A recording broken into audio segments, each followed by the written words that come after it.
Hello and welcome to the First Issue Club podcast, where each and every week we read number one issues, the best and the brightest of that week.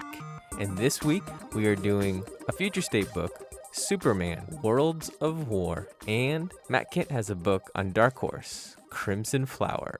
But before that, let's do the news. Like we always do. Yeah, every single week. We do the news. So consistent.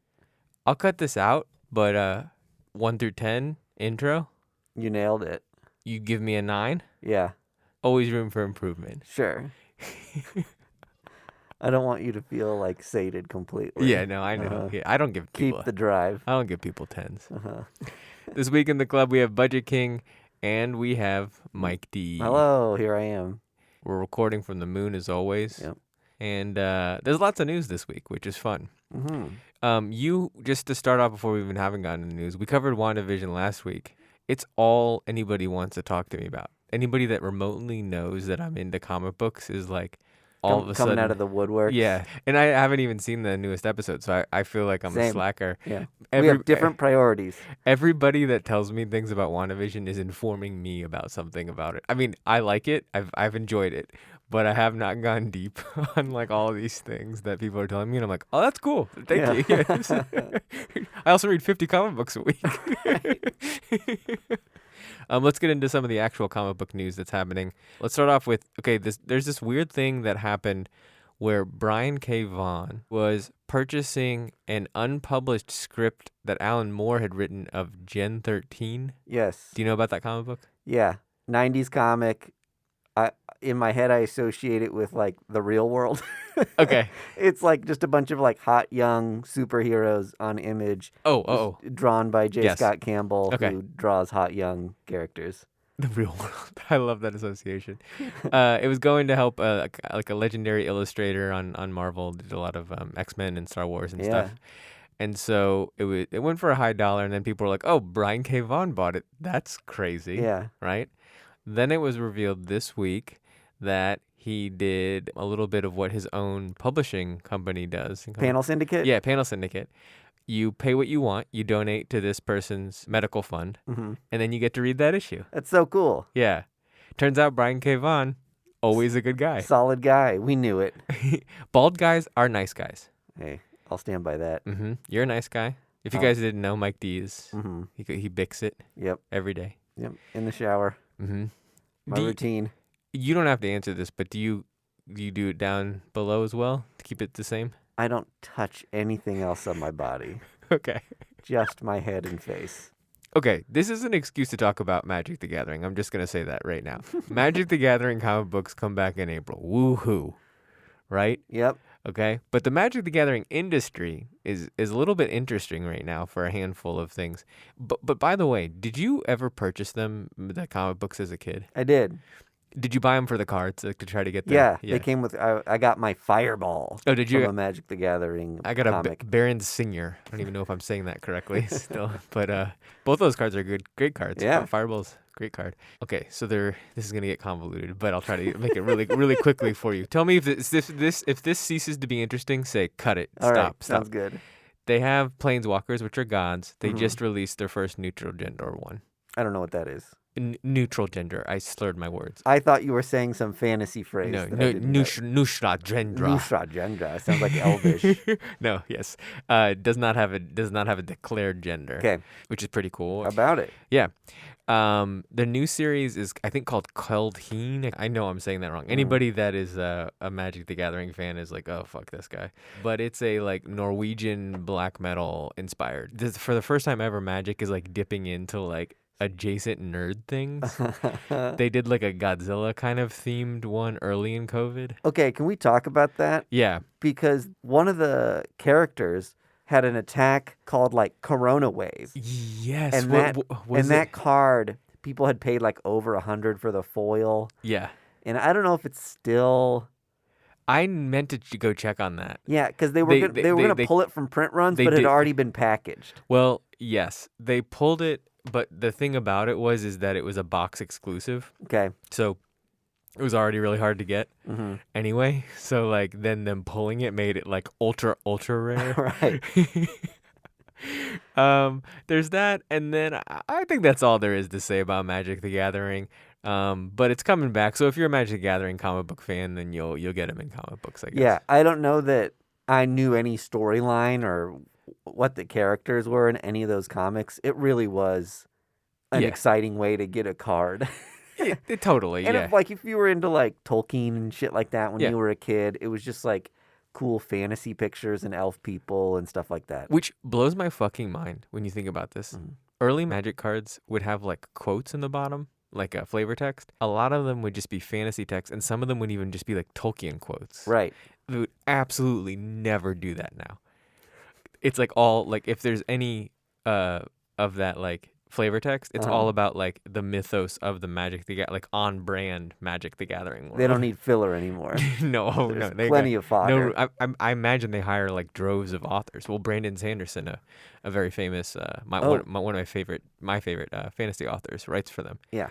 I won't go in. I was going to tell you this cool little ditty about why he did that, but let's move on.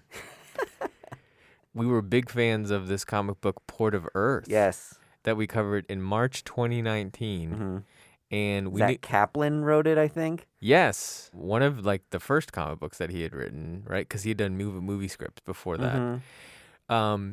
And we knew it got optioned, but now it's like getting made. Mm-hmm. I could say the platform that it's not going to mean anything to you, the audience. Amazon. Did that matter to you more than it's on Amazon than it is HBO? No, you don't care. Yeah. You'll watch it wherever it is. You've got someone's password. Yeah, exactly. Somebody has a password where you can make it happen. Mm-hmm. But it was a great. I finished it. Did you stay with it? I read the first few issues and then fell off of it. Okay. It felt like cinematic. Like I was like reading it and I'm like, this is going to get picked up. I mean, the only thing preventing it is it was like an independent book. The first issue was great. I remember one of my gripes with it at the time was that it had one of those bad guy characters that I was like, I get it. He's an asshole.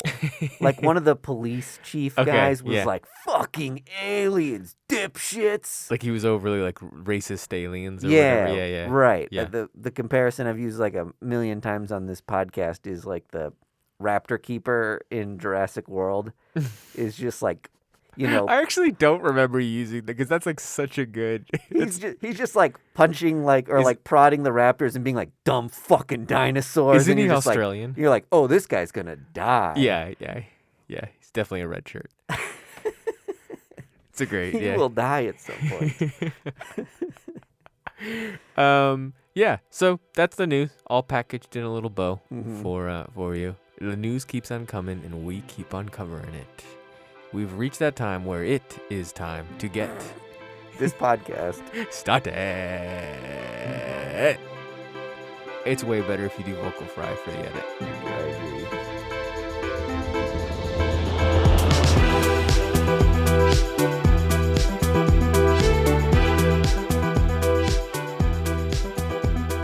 First up, we have Future State, Superman, Worlds of War. This is by Philip Kennedy Johnson and Mikel Janin. I was not trying to say it with like a question mark. But it is tough to tell who writes these things because there's like 40 names on the cover. Yes, yeah. This is one of those, I think at least one a week is a quote like anthology. Uh-huh. We've actually, every time, we've covered the anthology one. Right. So I think it's just like the headlining book of the week that you're like, ooh, this is the one I'm most interested in. And then they stick other extra stuff. Other stuff that like might fail Mm-hmm. or might not have carried itself. I Right. mean, there's no doubt now in my mind that is exactly what they're doing. There's no like, this is a great book and we're giving you 2 for your value. These are absolutely packed in here because they would not have sold Right. otherwise, and that's fine. Like there's not been a terrible one that I've read. No, I agree. And I think it's one of those things that's like throw at the wall and see what sticks. Mm-hmm. That there may be stories people gravitate towards that even though they don't have follow-up in Future State to be published, you know, the fans like that creative team and maybe you want to see something else from them. So it's definitely how you get them to read it. Right. So in this book, Superman is not on Earth. There's weird shit that's been going on, Mm-hmm. and people are mourning Clark Kent not being around. I loved this book. I'll just start by saying that. I absolutely did too. I was taken with it. The whole starring, headlining story of this takes place in Smallville, Mm-hmm. and people have like pilgrimaged there because of what Superman Clark Kent meant to them. At this point on Earth, we know Clark's identity, and it's become like a religion of sorts. Obviously, people view Yeah. him as a god. They're talking about how people like read his chemistry papers from 6th grade as like scripture now. And it's like, what can we glean from, Superman's words in this passage? What's interesting about this book too is that it's a lot like the Batman book we read, where like 90% of the book does not involve Superman. Yeah, It's just about like where is he and what do the people think about him in his absence. right. And we follow a lead. Is that lead significant? I don't think so. Okay. She's not a character that I'm aware of elsewhere. It reminded me a bit of like a grown-up Naomi. Sure. But anyway, it's somebody who has a very close connection to specifically Clark Kent, not Superman. Right. And is like, it seems like going to like a youth group of sorts. Did you get the youth group vibe? Oh, totally. Okay, yeah. They're sitting around also like an AA Yes. or like a grievance loss group. yeah. People sitting around in lost loved ones group. Yeah, right. Yeah. People yeah. sitting around in a circle telling the stories. Why did he do the things he did? Did he leave us on purpose? Do I believe him to be dead? Yeah. If he's a god, why would he leave us? Like, it's a lot of interesting questions posed that, not hyper original, I guess. Like, you've heard these things said and asked about Superman before, but I do always kind of like people in the world of the comic more existentially talking about Superman. Oh, totally. Like, it reminded me of the television show Leftovers a little bit. Uh-huh. But then, like, I think a Superman book is great anytime they're exploring him being an alien. Yeah. And that really is like the Superman story that I like. Mm-hmm. And that's 100% what this is about. The modern take is so much more interesting than the old, just like, he's a strong guy Right, who yeah. saves us. Yeah. And I love them just like surmising, thinking like, why did he even take a human form? It really is like they're talking about like a god Right. or God. Yeah. They're not as informed about him as we are, right? As a reader. So much of, I guess, the message here is that like his greatest aspect is his altruism, not necessarily his speed, strength, whatever. Yeah. Even though those things seem obvious, that he had a devastatingly awesome effect on. I'll say if you don't like Superman or you think Superman is lame, this book really sells you on the story of Superman Sure. in general. Yeah. It made me a Superman fan. Uh-huh. This book was fantastic. Just generally, Future State's been good. Oh, yeah. Solid all around. I was a naysayer when I heard about it and saying, like, come on, you're going to write Get a over bunch it. of Yeah. comics that barely leave any repercussions in the lasting DC universe. Everything I read from DC is going to be gone for a couple months. These have been so fun to read. Totally. Well, I mean, And a breath of fresh air. we had this conversation before the podcast started, but I actually think Catwoman was the real steal of this week of a Future State, although we're not covering it. Right. It felt like a mix of Snowpiercer, that like comic book, and then like just a really good way to write Catwoman as essentially, honestly, as badass as Batman, like if not more. That's killer. It was awesome. And it was written by Ram V, who did the Swamp Thing that sold out. People loved that Swamp Thing story the first week. And then Wonder Woman was pretty good too. So, and Nightwing selling out. Like, it's kind of great. Uh-huh. Like, Future State is having a strong showing. Yeah, me and my wife had a little bit of a COVID scare at the beginning of the week, so I didn't get to go to my comic shop. And so I was like, oh, shoot, I should scramble to get online and order the books that I would have bought. So many of the books were sold out online. And I was like, man, they print a ton of Future State books on Wednesday. Superman, Worlds of War is sold out. Give me a break. Nightwing, Future State is sold out. Well, so many of these have quote unquote like first appearances or team first appearances that like spec people are probably being like, at least need to own it. Right. And it's like none of that matters. Like the Teen Titans book that we covered on the Patreon was going like crazy. I don't think that like that appearance of Red X is gonna be the thing that matters. That's the Future State book that I've been the least stoked on. Totally. That I've read thus far out of all of them. I agree. The last thing about Superman that I would bring back around is that it totally just transforms into Thor Ragnarok in the end. Yeah, he ends up on Warworld. I don't know if like that's an 80s comic thing Okay. that Is it oh, like shoot. Battle World for Marvel? It's not well, it's more like the Planet Hulk thing you're thinking of Okay, where yeah. it's like a Coliseum weapon planet. Yeah. Okay. And people just go there to fight to the death and there's surviving warriors. To be honest, that's what I want. I want every comic book to have that. Just to have a Coliseum where you fight to the death. There Like, you it doesn't go. matter what you're Buffy, just throw it in there. Teenage Mutant Ninja Turtles. Buffy gets a Coliseum Yeah, where they sure. fight to the death. You add that in any comic book, I'm going to like it. Yeah. Some things are okay to steal. They're just such big ideas. Don't worry about taking Right, yeah, them. don't worry about it. Yeah. No one can invent Coliseum fight to the death. No. Exactly. It's older than time, as some would say. So all the follow-up stories at the end of the initial series kind of take you to Warworld with characters trying to break in, trying to break out, knowing that or thinking that Clark Kent is in there and we need to get him out to, restore Earth to its former glory. So just some, I don't know, extra potpourri that I could have taken or left. Yeah. It was like Miracle Man. Yeah. The racer one. What's it called? I read them all. Black Racer. Yeah, I read them all, and I enjoyed them all, but I would have liked to have seen more Superman in each of them. This needed... But I think the idea is just to build up suspense for when we actually get him. Right. I think my one criticism of this book is it needed to be longer, the actual Superman part. Yeah. So it's like they could have just been like one less anthology When book. we jump to Warworld and you see him, I would have loved like a few more pages of just action. Yeah, just like shit he's tearing up on Warworld. Yeah. Would have been great. Yeah. I'll say that we haven't read, is it called Sons of Metropolis or whatever that book is? Yeah.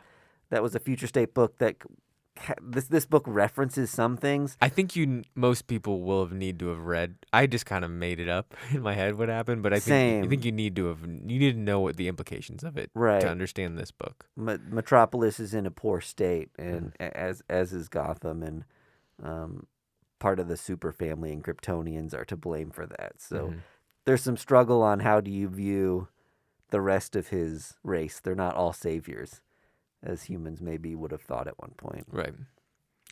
Interesting stuff. Yeah, it's good stuff. DC, you're doing well so far.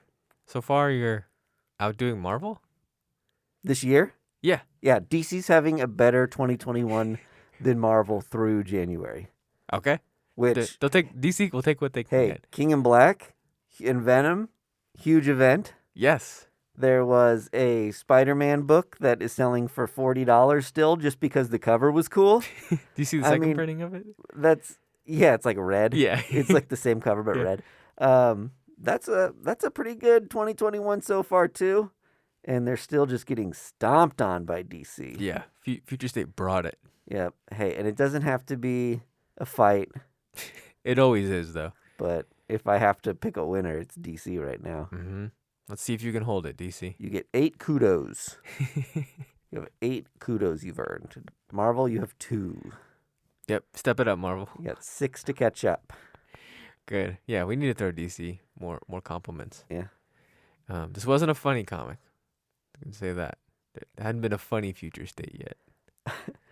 Yeah, you know what? The Harley Quinn book wasn't funny, but I had a funner time with it. It was kind of more of like a fun book. Yeah, there hasn't been a real light. Even the Harley Quinn book wasn't that light. Yeah. You know? I loved that one. You did? Yeah. I liked it. Turned into like CSI sort of a story. Yeah. And it's great. The one I've been most confused by was actually the Brazilian Wonder Woman book. And I don't know if it's confirmed or there's speculation that she's going to end up entering the current DC universe. Okay. After Future State, but I expected to like that book more than any of the other Future State books I've read, just based on the hype and some of the imagery I was seeing from it. But I was just confused and didn't get where it like fit in with the rest of the Future State stuff that's been going on. So maybe it ties in with the next issue a little more and it all starts to make sense. But it feels very, very separate right now. Well, I like that they're giving so many authors so many chances. Totally. Having Ron B step up, Becky Cloonan from Gotham Academy, and a bunch of other stuff. She's Mhm. getting a ton of things. Yep. So it's awesome. Yep. Immortal Wonder Woman had Jen Bartelt on Oh yeah. interiors.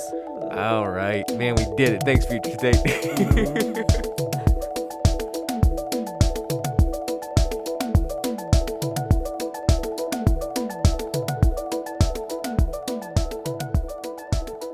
Next up, we have Crimson Flower with a club favorite of Matt Kindt. And the artists are Matt Lazinski and Bill Crabtree on there. Yep. They're both doing the art. I don't know how that works, but they were both billed as artists. The art is fucking bonkers on this. It is insanity. It really reminds me of like a zine or local comic. It's the most indie feeling indie comic I've read in a while. Yes. Oh, it went indie to the max. Even the paneling of like the position of how they like move the 3D space. Yeah. Was like jarring, actually. It felt like a graphic novel. Like it seemed weird to be reading it in a floppy comic because most hard indie shit that you get like this is in a book. Right. It was like Dark Horse too, which is like right. It's not like Image does some weird ass shit where it's like Image doesn't care. Oh, and you know what? You made a comment about this earlier, and I was like, yeah, maybe this attributed to the vibe it gave me was that it seems like it has flimsier pages than most comics. And so it felt like, man, the cheapest thing I can afford to print it on is like this like thin ass paper because I'm, making my own self-published comic. I felt like I was going to rip it the whole time I was reading it. Yeah. I mean, I will say, like, if you read this and if you've read this, you know what we're talking about. There are a couple scenes that I just had to stare at and be like, what am I looking at? Like, this is like gross in like a very like indie way. And it's like there is no attention to like actual human anatomy. Yeah. In this, although it's pretty much like a straightforward story. Like it's not like zany. Right. So like that's I don't know, it was a mindfuck. I had to read it twice. Yeah. Our lead character, we're led to believe, I don't know how true this is, schizophrenic. Something like that. And I don't know if like part of the art style is supposed to help emphasize that like kind of that like. Yeah. No, you're right. You're helping fill in the gaps now because there's an obvious part where she sees somebody like a wolf and she's actually getting her medication. The last panel of the book is her explaining stuff of like, this is how my life changes, and you see her flying. Yeah. Very confusing, but I now realize probably a schizophrenic thing. I know. The book starts with her as a little girl, and she goes into her dad's office and always reads this book of like Slavic folk tales. And she sees herself, I think, as one of the heroes in one of those stories. Yeah. And then it's like a Kill Bill revenge story. Yeah, her dad gets killed in front of her. Yes. Who she has a great relationship with. And she was reading this book as he was murdered. So I think that her weird escapism thing is being a hero going on a journey to avenge his death. Right. Yeah. And I mean, I thought it was a fun read. Yeah, it was. It seems like it would be a good, just like you said, revenge movie. Right. Revenge flick. An acid. Isn't that funny that it's like a genre now? A nice acid trip revenge flick, I think. Yeah, it is. It is funny that revenge is like its own genre now. I love it as a genre. I think that revenge is something. Every once in a while, I feel like I need an outlet like that. Yeah. Like it serves a certain part of my brain to see someone get revenge. Get their comeuppance. You say that word a lot. I took your word. Comeuppance. I like that. I don't know that I'm not a stickler for like justice. I am. You aren't? I kind of feel like you are. I am. I guess with like stupid things. Yeah. But for whatever reason, the whole Schadenfreude phenomenon and is kind of the same sort of thing as those like action revenge porn movies. No, I mean like when I hear about somebody getting fired that did something really heinous, my first reaction is I want to follow them to their car and watch them internalize getting fired. I want to witness it with my eyeballs. Yeah. So I would say I like revenge flicks. Yeah, I'm not hyper fascinated with it, but it's so interesting to me that when I'm watching it, I'm just like click in my head that's just like, yeah, I needed that. Yeah. That's my point. It's like a funny thing that it serves. Got it. Yeah, yeah. It is a little bit weird that it's like so extensive. Yeah. This book has probably more legs than that too, because like she also sells. She's like a pharmaceutical pusher. Is that right? Yeah. In Russia. Uh-huh. So there's this whole She's like a pharma rep. yeah. If you're familiar with that position, they go to doctors' offices one after another and like try to get the doctor's offices to buy their right or recommend their yeah medicine. yes, very very familiar with that actually. Yeah. And then so like I mean that in and of itself, if it wasn't a revenge story, if it was just a farmer rep that's like also schizophrenic, Uh-huh. I think could be its own. This is so Matt Kindt though. Yeah. To just be like to have like all these facets that you could dive into to figure it out. I think we both like and prefer when he's doing the artwork. Yeah. I love his artwork. So I love that he can kind of just like be like, here's the script, figure it out. Uh-huh. And in some ways they're crazier than he is Right. on the artwork here. Yeah. So it is a great book. And it's fun. I have no clue where it's going because they seem to like kind of tie off a lot of things in this book. Same. It could have been a standalone book. Yes. The way it ended almost seemed like it was just like I get her a little more now, or like I understand what's going on in her head. Which, you know what? We critique books when they have too quick of an ending and you don't get much. Should we compliment a book that was self-contained and lets you figure out what's going to happen in the next book? I mean, it doesn't. There wasn't a lot of marketing attention to the second book because it's like we don't love the main character really. Yeah, that's a good point. And we don't really like. I don't know where her journey's gonna go. Uh-huh. It's a reveal that it's a revenge story. It's not straight up a revenge story. Yep. So it's like this is like you're buying this book because you're a big independent comic fan or a Matt Kindt fan at this point. Yeah. When I finished it, I was like, I'm surprised they didn't have her lost in fantasy more during this first issue. Because outside of the wolf hallucination at the beginning, and like you said, at the very, very end, that was it, really. Yeah. What if it's that she's the actual Crimson Flower and she's schizophrenically hallucinating or her reality is not real? Is that she's like normal pharma lady? She could be. I mean, how much of this book was hallucinated? Maybe all of it. Right, yeah. You know what I mean? I worked in a mental health facility, and some of the admit papers and people's stories were like nuts. Oh, like the delusions of grandeur thing is just like, wow. Hearing some of the things that people say is just like, where on earth did that come from? So I have a strong passing interest in like mental health and therapy and things like that. So I was reading a little bit about like how to talk to somebody when they're like having an episode where it's like they're not in their reality. Right. And it was fascinating, like how you're supposed to approach it. Like, I mean, it comes as no surprise, but it was like you're essentially the last thing you're supposed to be doing is saying like, "Wake up, idiot! This isn't real." Yeah. It's like not helpful at all. Right. Yeah. It feeds paranoia, right? Yeah. Because they're experiencing something completely different. I think they double down. Yeah. You know, like I don't know if it's always paranoia, but it's like essentially like that's not the way to break through. But there are like subtle ways you can get them to question, like their reality and stuff, and question like what is going on. Right. I don't know if that's mania or whatever it is, but like that state is it's just interesting, and I think that it seems like this book is treating it fairly, treating the condition. Sure. But not with like I'm not saying they have like a direct knowledge of it, but it doesn't seem like pedantic in any way. Right. So it's a good book. I feel like I can't say whether I like it or not yet. It normally like we put Matt Kindt books on our year-end list almost consistently every year. This is one book where it's like it kind of like didn't have a lot of hype. The artwork was so disorienting, in a good way, that it just There's an old man character gets his arm smashed in the door. His like each arm had like a single vein, Yeah, he looked just like bulging out of control. he looked right? like Iggy Pop. Yeah, he did look like Iggy Pop.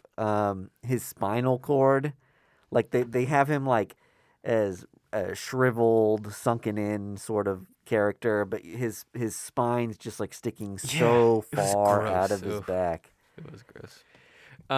Yeah, there was a lot of stuff that came out this week, so it was good. I think pick it up for sure and check it out. Yeah, if you like super indie alt comics, Which I imagine a lot of our audience does. yeah, you'll probably like be into this. And we aren't covering it here. I don't even know if we will on the Patreon. But Brandon Graham had a book out. Yes. Rain Like Hammers. I haven't read yet, but is it a one shot? I think it is. I don't know if it's a one. He made it seem like it was a book that was going to happen again. Okay. It read like a one shot though, so that's why I'm questioning myself. Yeah. But the interesting thing is, what was the Warheads book that he did? Multiple Warheads. So that book came out slowly. Well, as like a few one shots. You know what I mean? Yes. I don't think they were sequentially numbered. Were they? He would like revisit it, and then when he did his like thing with Image, he like had him published inside of that too, like that weird like anthology annual. Island. Yeah, Island. There we go. Yeah. So that was like you had to be really into it. This is like a standalone. It could be in that world. It definitely seems like it. But like it. I read it and I was like, do I love this comic book? I think I wrote to you that it felt like I Heart Huckabees or the Lost in Translation. Lost in Translation. Yeah. Okay, Yeah. Like it felt like very like peaceful, but like a world that doesn't make sense. So it's good. I know we're not reviewing that book, but we're just saying like other number one indies that came out. You'd have a choice. 2 great authors. Can't go wrong. Right. Pick one. Cool. That's it.